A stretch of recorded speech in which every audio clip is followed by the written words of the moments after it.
Isn't it frustrating when you spend more time managing servers than actually, like, writing code? Oh, absolutely. It's a classic developer headache. Well, that's exactly the kind of problem AWS Lambda aims to solve. So today, we're going to really dive into what Lambda is, how it works, and honestly, why it's such a big deal for building applications these days. And Lambda functions are the core building blocks here. It's a fundamental shift, moving away from managing infrastructure to just focusing on your code's logic, driven by events. Okay, let's unpack that. hmm What is an AWS Lambda function, really? And this serverless term, what does it actually mean in practice? Right. So Lambda is a compute service. The key thing is it lets you run your code without needing to provision or manage any servers yourself. No servers. Oh. Well, servers exist, obviously, but AWS handles all of that for you. The function itself is just a small piece of code designed to do one specific thing when something happens. And that's the serverless part. AWS dealing with all the background stuff. Exactly. Provisioning, scaling up or down, patching the operating system, all of that. You just provide the code. That sounds efficient. What about cost? That's another big draw. It's pay-per-use. You're only billed for the compute time your code is actually running. We're talking milliseconds here. Milliseconds. Wow. Yeah. And no charge when it's idle. Plus, there's a pretty generous free tier, like 1 million requests per month. Okay, so it's serverless, cost-effective. Mm. You mentioned event-driven, too. Mm-hmm. That's crucial. Functions don't just run constantly, they execute in response to specific triggers or events. And they're generally short-lived, designed for tasks up to about 15 minutes max. 15 minutes, okay. Got it. What's really fascinating is that event-driven core. Your code only spins up and uses resources when it's actually needed, which naturally leads to the question, what kind of events trigger these things? Yeah, what are we talking about here? Oh, all sorts of things. A really common one is uploading a file to an Amazon S3 bucket. That upload event can trigger a Lambda function. Okay, like maybe to resize an image automatically. Yeah. Precisely. Or triggering from an Amazon API gateway. So when someone hits a specific web URL, that HTTP request triggers your function. Basically lets you build APIs without servers. Interesting. What else? You can trigger functions when data changes in an Amazon DynamoDB table, like processing new records, or even just run them on a schedule, say, every 5 minutes using CloudWatch events. And these triggers, they pass information to the function. Yep. Usually as a JSON payload, it contains all the context the function needs, like details about the file that was uploaded or the specifics of the HTTP request. Okay, so that covers the what and the why. But here's the bit that always gets me.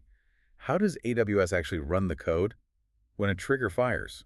If we don't see servers, what's going on, behind the scenes? Right, the magic. That's where the concept of the execution environment comes in. Think of it as a temporary, isolated, sort of container-like space that AWS spins up just for your function. Ah, okay. A temporary space. Exactly. And its lifecycle affects performance. The first time your function runs after a while, or if you get a sudden spike in traffic, AWS might need to create a new environment. That's called a cold start. Cold start. Sounds like there's a catch. There can be a slight delay, yeah, because it has to allocate resources, download your code, run any initial setup you've defined. It's usually brief, but noticeable for some applications. But it doesn't always do that. Correct. If another request comes in soon after, AWS is smart and tries to reuse the existing environment. That's a warm start. It skips all that setup, so it's much faster. And that environment sticks around for a bit. For a while, yes. And anything you write to the team directory inside that environment, you get up to 10 gigabytes now actually persists between those warm invocations within the same environment. Great for temporary files. So there are ways to manage that cold start latency. Definitely. Keeping your deployment package small helps. Writing efficient init code.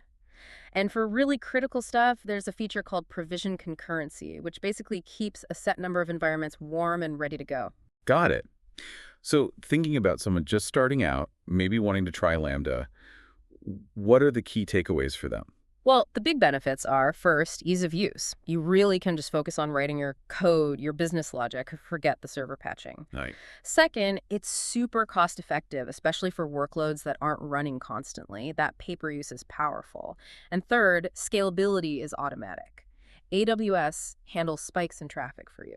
Are there any, major limitations to keep in mind? The main ones are that 15-minute maximum execution time we mentioned, and memory limits currently up to 10 gigabytes.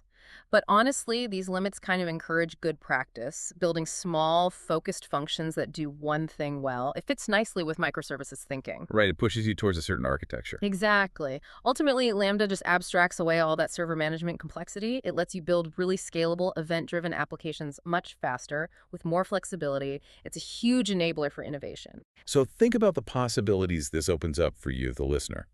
Imagine instantly resizing images when they land in storage, or maybe running a whole backend API without ever needing to SSH into a server or worry about patching.